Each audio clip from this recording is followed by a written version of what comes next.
ഞാൻ രാജ്മോഹൻ സാറിനോട് ഒരു കാര്യം കൂടി ചോദിച്ചോട്ടെ സാർ. ഈ ഓട്ടോപ്സി പ്രൊസീജിയറിൻ്റെ വീഡിയോ എടുക്കേണ്ടതല്ലേ? പ്രത്യേകിച്ച് ഇതൊരു ഒരു ഒരു കോൺട്രവേഴ്സ്യൽ ഡെത്ത് ആയതുകൊണ്ട് എടുത്ത് വെക്കേണ്ടതല്ലേ അല്ലേ?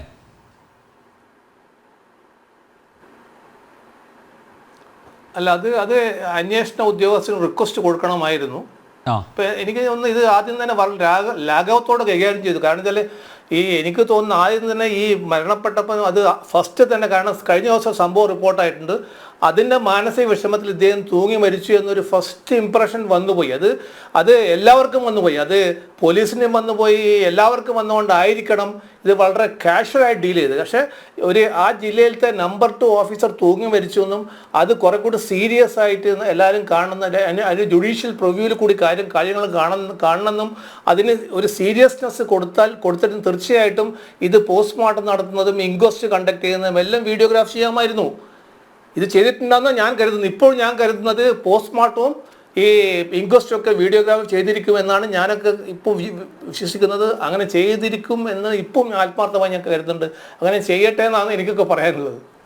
ഓക്കെ, അഡ്വക്കേറ്റ് മറ്റ് ചില സംശയങ്ങൾ കൂടി, അതിന് താങ്കൾ കൃത്യമായിട്ടുള്ള മറുപടി പറയും എന്ന് ഞാൻ വിചാരിക്കുന്നു. ഇപ്പോൾ നവീൻ ബാബുവിൻ്റെ മുനീശ്വരൻ കോവിൽ പരിസരത്ത് നിന്നുള്ള റൂട്ട് മാപ്പ് പോലീസ് ശേഖരിക്കേണ്ടതല്ലേ അല്ലേ? അദ്ദേഹം എങ്ങോട്ട് പോയി? അവിടെയാണല്ലോ അദ്ദേഹം വന്നിറങ്ങുന്നത്.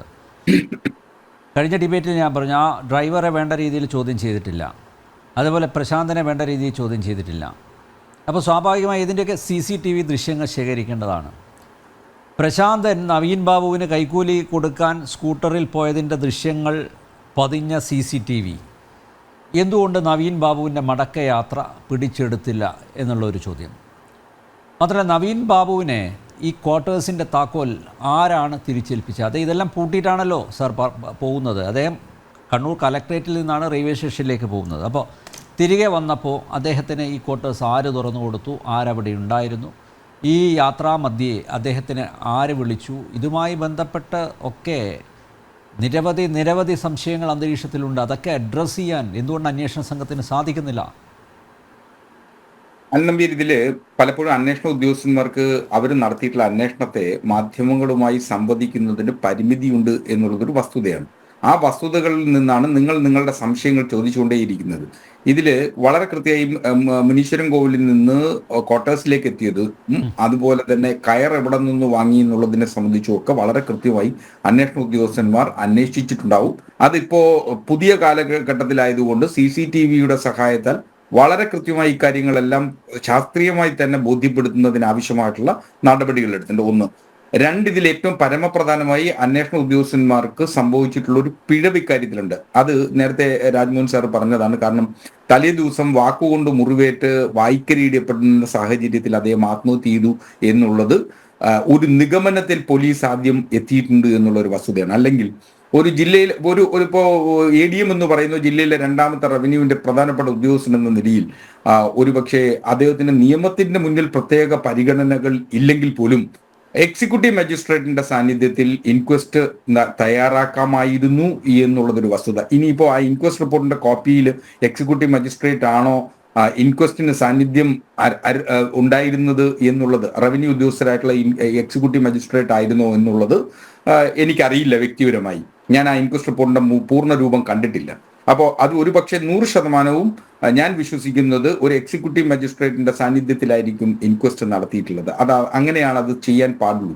ബന്ധുക്കൾ വേണമെന്നും നിയമത്തിൽ പറയുന്നു, അടുത്ത ബന്ധുക്കൾ വേണമെന്നും നിയമത്തിൽ പറയുന്നു എങ്കിൽ പോലും അതില്ലാത്ത സാഹചര്യത്തിലും ഇൻക്വസ്റ്റ് നടത്തുന്നതിന് നിയമപരമായി ബാധ്യതയില്ല. പക്ഷേ ഇൻക്വസ്റ്റ് ഒരു തരത്തിലും ഇൻക്വസ്റ്റ് റിപ്പോർട്ട് നിയമം എവിഡൻസ് ആക്ടിന്റെ പരിശോധിക്കുമ്പോൾ ഇൻക്വസ്റ്റ് റിപ്പോർട്ടിന്റെ നിയമത്തിന്റെ സാധ്യത എന്ന് പറയുന്നത് അപ്പാരന്റ് കോസ് ഓഫ് ഡെത്ത്, എന്താണ് മരണകാരണം എന്നുള്ളതിനെ സംബന്ധിച്ചുള്ളത് ഒഴികെ മറ്റിതര ഭാഗങ്ങളൊന്നും പരിഗണിക്കേണ്ടതില്ലെന്നാണ് ബഹുമാനപ്പെട്ട സുപ്രീം കോടതിയുടെ ഏറ്റവും ഒടുവിലത്തേതായിട്ടുള്ള വിധിയിലുള്ളത്. ഇൻക്വസ്റ്റ് റിപ്പോർട്ടിന് അത്തരം പ്രാധാന്യങ്ങളേ ഉള്ളൂ. ഇനി പോസ്റ്റ്മോർട്ടം ഫൈൻഡിങ്സിനോടൊപ്പം തന്നെ കെമിക്കൽ അനാലിസിസിന് സെപ്പറേറ്റ് റിപ്പോർട്ട് ഉണ്ടാവും, ഒരു സംശയ കാര്യത്തിൽ വേണ്ട. ആ സെപ്പറേറ്റ് റിപ്പോർട്ട് ഇത് പോസ്റ്റ്മോർട്ടം റിപ്പോർട്ടിൽ തന്നെ വേണമെന്ന് കേരള മെഡിക്കൽ ലീഗൽ റൂൾസിൽ എവിടെയും പറയുന്നില്ല. അപ്പോ അത് സെപ്പറേറ്റ് ആയിട്ട് റിക്വസ്റ്റ്, പ്രത്യേക റിപ്പോർട്ടും റിക്വസ്റ്റും വേണം. അത് കെമിക്കൽ എക്സാമിനേഷൻ അയച്ചു കഴിഞ്ഞതിന് ശേഷം കെമിക്കൽ എക്സാമിനേഷൻ ലാബിൽ നിന്ന് കിട്ടുന്ന റിപ്പോർട്ടാണ് അതിന്റെ നിയമപരമായി പരിഗണന നൽകുന്നത്. 294 അനുസരിച്ചിട്ട് അത് അഡ്മിസിബിൾ ആണ് നിയമത്തിന് മുന്നിൽ. അപ്പോൾ അത്തരത്തിലുള്ള സാഹചര്യങ്ങൾ ഇക്കാര്യത്തിലുണ്ട്. ഇതിൽ പ്രധാനമായി സംഭവിച്ചു പോയിട്ടുള്ള പിഴവ് എന്ന് പറയുന്നത് നിങ്ങൾ കരുതുന്നത് പോലെ 15/10/2024 ഒരു അസ്വാഭാവിക മരണത്തിനാണ് ആ കേസ് എടുക്കുന്നത്. അവിടെ പ്രതികളോ പ്രതിപട്ടികയിൽപ്പെട്ടോ ആരോ ഇല്ല. ഇനി കളക്ടറോട് കോഴിക്കോട് പോസ്റ്റ്മോർട്ടം നടത്തണമെന്ന് ആവശ്യപ്പെട്ടിട്ടുണ്ട് എന്ന് ബന്ധുക്കൾ പറഞ്ഞിട്ടുണ്ട് എങ്കിൽ അത് അത്തരത്തിൽ കളക്ടറോട് പറഞ്ഞിട്ടുണ്ടോ അല്ലെങ്കിൽ കളക്ടർ അങ്ങനെ എന്തെങ്കിലും മറുപടി ഉറപ്പ് കൊടുത്തിട്ടുണ്ടോ എന്നുള്ളതിനെയൊക്കെ സംബന്ധിച്ച് അദ്ദേഹമാണ് മറുപടി പറയേണ്ടത്. മാത്രമല്ല ഗവൺമെന്റ് മെഡിക്കൽ കോഴിക്കോട് മെഡിക്കൽ കോളേജിലെ ഫോറൻസിക് സയൻസിലെ ഡിപ്പാർട്ട്മെന്റിലെ അധ്യാപകർ നവീൻ ബാബുവിനെ കണ്ണൂർ മെഡിക്കൽ കോളേജിലെ അപമാനിച്ചപ്പോ മുഖം മറച്ച് ചിരിച്ചുകൊണ്ടിരുന്ന കലക്ടർ എന്തെല്ലാം കള്ളങ്ങൾ പറയാനിരിക്കുന്നു. അല്ല അയാളെ പറയിപ്പിക്കില്ലേ? ആ കലക്ടറെ മാറ്റിയോ? കണ്ണൂർ ജില്ലാ കളക്ടറുടെ നിഷ്ക്രിയത്വം അന്നേ ദിവസം നവീൻ ബാബുവിനെ ആത്മഹത്യയിലേക്ക് പ്രേരിപ്പിക്കുന്നതിന് വലിയ ഘടകമായിട്ടുണ്ട്. ഒരു സംശയം വേണ്ട, ആ നിഷ്ക്രിയത്വം ഉണ്ട്. ഞാനത് തുറന്ന് സമ്മതിക്കാൻ ഒരു മടിയുള്ള ആളല്ല. രണ്ട്, ഏറ്റവും പരമപ്രധാനമായി ഇപ്പൊ ബന്ധുക്കൾ നിയമം നടപ്പിലാക്കിയാൽ മാത്രം പോരാ, നിയമം നടപ്പിലാക്കിയാൽ ബോധ്യപ്പെടുത്തുക കൂടി വേണം. അടുത്ത ബന്ധുക്കൾ സംശയം പ്രകടിപ്പിക്കുന്നു ആ മരണത്തെ സംബന്ധിച്ച്, അന്വേഷണത്തിൽ സംശയം പ്രകടിപ്പിക്കുക. നിശ്ചയമായും സംസ്ഥാന സർക്കാർ എടുക്കേണ്ട നിലപാട് എന്ന് പറയുന്നത് അന്വേഷണം CBIക്ക് വിടണം എന്ന് തന്നെയാണ്. ആ നിലപാടുള്ള ആളാണ്. എനിക്ക് അതിലൊന്നും ആരുടെയും തെട്ടൂരത്തെ ഭയപ്പെടുന്ന ആളല്ല. അത് ഷാജഹാൻ സാർ ധരിച്ചു വെച്ചിരിക്കുന്നെങ്കിൽ അത് അങ്ങയുടെ തെറ്റിദ്ധാരണയാണ്. ഞാൻ പറയേണ്ടത് ആരുടെ മുഖത്ത് നോക്കിയും പറയും. എനിക്കൊരു പേടിയില്ല കാര്യത്തിൽ. ഞാൻ ആരുടെയും ഔദാര്യത്തിന് ജീവിക്കുന്ന ആളല്ല. അതുകൊണ്ട് ഒറ്റ കാര്യം, ഇത് ഒരു പാർട്ടി കുടുംബം അല്ലേ? അദ്ദേഹത്തിൻ്റെ അമ്മ, നവീൻ ബാബുവിൻ്റെ അമ്മ, എത്രയോ വർഷങ്ങൾക്ക് മുമ്പ് പഞ്ചായത്ത് അംഗമായിട്ടുള്ള ഒരു സ്ത്രീ, 25 കൊല്ലം മുമ്പ് പാർട്ടിയിൽ ഉറച്ചു വിശ്വസിക്കുന്ന ഒരു കുടുംബം. മാത്രമല്ല അദ്ദേഹം ഈ സംഘടനാ പ്രവർത്തകൻ ആയിരുന്നു അല്ലേ? സർവീസ് സംഘടനാ പ്രവർത്തകനായിരുന്നു. മാത്രമല്ല അദ്ദേഹം കറകളഞ്ഞ ഒരു ഉദ്യോഗസ്ഥൻ അല്ലേ? അവസാനം അങ്ങനെയുള്ള ഒരാൾ മരണപ്പെട്ടു ദുരൂഹ സാഹചര്യത്തിൽ. പോട്ടെ, അദ്ദേഹത്തിൻ്റെ കുടുംബം എന്താ റിക്വസ്റ്റ് ചെയ്യുന്നത്?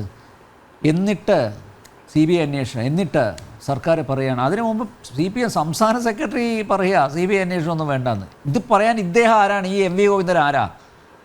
അങ്ങനല്ല. അതില് പൊളിറ്റിക്കലി CBI അന്വേഷണത്തെ കുറിച്ച് CPMന് വ്യത്യസ്തമായ നിലപാടുണ്ട്. ആ നിലപാട് പാർട്ടി എന്ന നിലയിൽ, പാർട്ടി സെക്രട്ടറി എന്ന നിലയിൽ MV ഗോവിന്ദൻ മാസ്റ്റർ അത് നിശ്ചയമായി പറഞ്ഞു. അതവിടെ നിന്നോട്ടെ. പക്ഷെ മറിച്ച് 2016 സോളാർ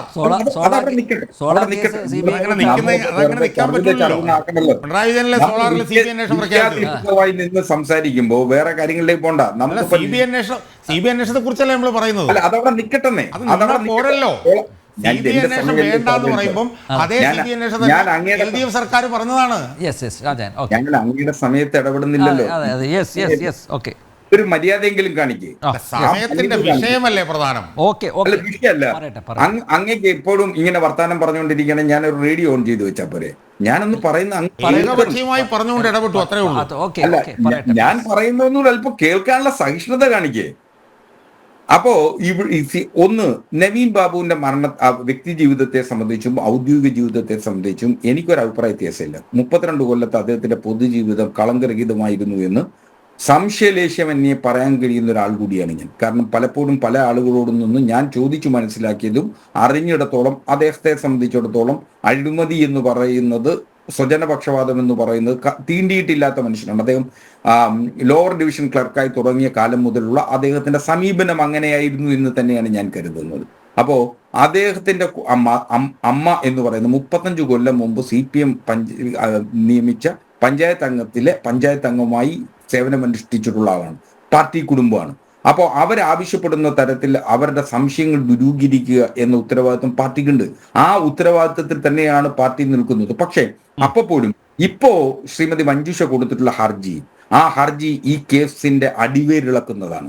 ആ ഹർജിയിൽ കൊലപാതകമാണെന്ന് പറയുമ്പോൾ ഇപ്പൊ ഇൻക്വസ്റ്റിലെ രക്തക്കറയെ സംബന്ധിച്ചൊന്നും കോൺട്രഡിക്ഷൻസ് ആയിട്ട് കോടതി മുമ്പാകെ വരില്ല. മറിച്ച് അഫിഡവിറ്റോടുകൂടി, സത്യവാങ്മൂലത്തോടുകൂടി കൊടുത്തിരിക്കുന്ന, ബഹുമാനപ്പെട്ട ഹൈക്കോടതി കൊടുത്തിരിക്കുന്ന ഹർജി എന്ന് പറയുന്നത് ഈ കേസിൽ ഇനി 108 BNS പ്രകാരം നാളെ ട്രയൽ നടന്നാൽ ആദ്യ ചോദ്യം പ്രതിഭാഗം അഭിഭാഷകന്റേതായി വരാൻ പോകുന്നത്, നിങ്ങൾ ഈ കേസിൽ വിശ്വസിക്കുന്നത് ഇതൊരു ആത്മഹത്യയാണോ കൊലപാതകമാണോ എന്നുള്ളതായിരിക്കും. അപ്പോ അത്തരത്തിൽ ചോദ്യങ്ങൾ ചോദിക്കുന്നതിനുള്ള സാഹചര്യം സൃഷ്ടിക്കുന്ന തരത്തിലായിപ്പോയി ഈ ഹർജി. അവർക്ക് ലഭിച്ച നിയമോപദേശമോ അല്ലെങ്കിൽ അവരുടെ ആശങ്കകളോ അവരുടെ വേദനകളോ ഒക്കെ നിറഞ്ഞ ആ ഹർജി ഇത് കൊലപാതകത്തിലേക്ക് വിരൽ ചൂണ്ടുന്നതല്ല. ഒരു സാഹചര്യവും അതിലില്ല. ഈ ഹർജി പരിഗണിച്ച ജഡ്ജി അദ്ദേഹം ചില ചോദ്യങ്ങളൊക്കെ ചോദിച്ചിരുന്നു പ്രതിഭാഗ അഭിഭാഷകനോട്. അതുകൊണ്ട് 12-ാം തീയതി ഈ കേസ് വീണ്ടും പരിഗണിക്കുമ്പോൾ എന്തായിരിക്കും ഇതിൻ്റെ അവസ്ഥ എന്നതിൽ വലിയ ആശങ്ക നിലനിൽക്കുന്നുണ്ട്. മാത്രമല്ല അദ്ദേഹവും തലശ്ശേരിക്കാരനാണ്. ഇപ്പോൾ താങ്കൾക്കും അറിയായിരിക്കും, വളരെ പ്രമാദമായിട്ടുള്ള ഒരു കേസിൽ ഒരു പ്രതിസ്ഥാനത്ത് നിർത്തപ്പെട്ട ഒരാൾ കൂടിയാണ്. ഞാൻ ആ പേരൊന്നും ഞാൻ പറയുന്നില്ല. ഓക്കെ. അപ്പോൾ സ്വാഭാവികമായിട്ട് വലിയ പ്രതീക്ഷയൊന്നും ഇല്ല കേട്ടോ. പിന്നെ ഈ കഴിവ് പോലെ ഇരിക്കും ഇദ്ദേഹത്തിൻ്റെ കുടുംബത്തിൻ്റെ അഭിഭാഷകൻ എങ്ങനെ വാദിക്കുന്നു, അദ്ദേഹത്തിൻ്റെ വാദമുഖങ്ങൾ ഏതൊക്കെ തലത്തിലുള്ളതായിരിക്കും, അതൊക്കെ നോക്കിയാണല്ലോ തീരുമാനം വരുന്നത്. പക്ഷേ അതിലും നല്ലത് സർക്കാർ അറിയിച്ചാൽ പോരെ ഞങ്ങൾക്ക്. കാരണം CBI ഓൾറെഡി വില്ലിംഗ് ആണെന്ന് പറഞ്ഞിട്ടുണ്ട്, ഞങ്ങൾ അന്വേഷിക്കാൻ തയ്യാറാണെന്ന് പറഞ്ഞിട്ടുണ്ട്. അവിടെ സർക്കാർ അഭിഭാഷകൻ പറഞ്ഞാൽ പോരെ ഇത് CBIക്ക് വിടുന്നതാണ് നല്ലതെന്ന് പറഞ്ഞാൽ തീർന്നില്ലേ അഡ്വക്കേറ്റ് അസ്കർ? എന്തിനാണ് ഈ വാശി പിടിക്കുന്നത്? ആരെയാണ് സംരക്ഷിക്കേണ്ടത്? മടിയിൽ കനമുണ്ടെങ്കിൽ മാത്രം നിങ്ങൾ ഭയന്നാൽ പോരെ. ഇല്ലെങ്കിൽ പിന്നെ എന്തിനാ സാർ? ഇതിൽ പാർട്ടിക്കോ അല്ലെങ്കിൽ പാർട്ടിയുടെ ഉത്തരവാദപ്പെട്ട നേതാക്കന്മാർക്കോ പങ്കില്ലെങ്കിൽ CBIയിൽ ആരും വരട്ടെ എന്നല്ലേ പറയേണ്ടത്? അങ്ങനെയല്ല. ഇതിൽ അന്വേഷണത്തെ സംബന്ധിച്ച് കേരള പോലീസിന് അപമാനകരമാവുന്ന തരത്തിൽ CBI അന്വേഷണം ഏറ്റെടുക്കുന്ന ഒരു സാഹചര്യം സൃഷ്ടിക്കരുത് എന്നുള്ള സതുദ്ദേശത്തിലാണ് ഗവൺമെന്റ് ഇക്കാര്യത്തിൽ എതിർക്കുന്നത്. പിന്നെ CBI എല്ലാ കേസുകളിലും നിങ്ങൾ ഹൈക്കോടതിയിൽ CBI അന്വേഷണം ആവശ്യപ്പെട്ട് ഫയൽ ചെയ്യപ്പെട്ടുള്ള ഹർജികളിൽ പരിശോധിച്ചാൽ ഏകദേശം 90% വരുന്ന ഹർജികളിലും CBI എടുക്കാറുള്ള നിലപാടെന്ന് പറയുന്നത് അന്വേഷിക്കാൻ കഴിയില്ല എന്നുള്ളതാണ്. ഇതിൽ കഴുകൻ കണ്ടിട്ടാണ് ഇതിൽ അന്വേഷണം നടത്താൻ ആഗ്രഹിക്കുന്നത് CBI എന്നുള്ളതിന് ഒരു സംശയം വേണ്ട. CBIയുടെ അന്വേഷണ സുതാര്യതയെ സംബന്ധിച്ചൊക്കെ നമുക്ക് വളരെ കൃത്യമായിട്ട് അറിയാവുന്നതാണ്. സുപ്രീം കോടതിയുടെ പരമാവധി ഇക്കാര്യത്തിൽ ഞാൻ അതിലേക്ക് പോകുന്നില്ല, പഴയ കാര്യങ്ങൾ.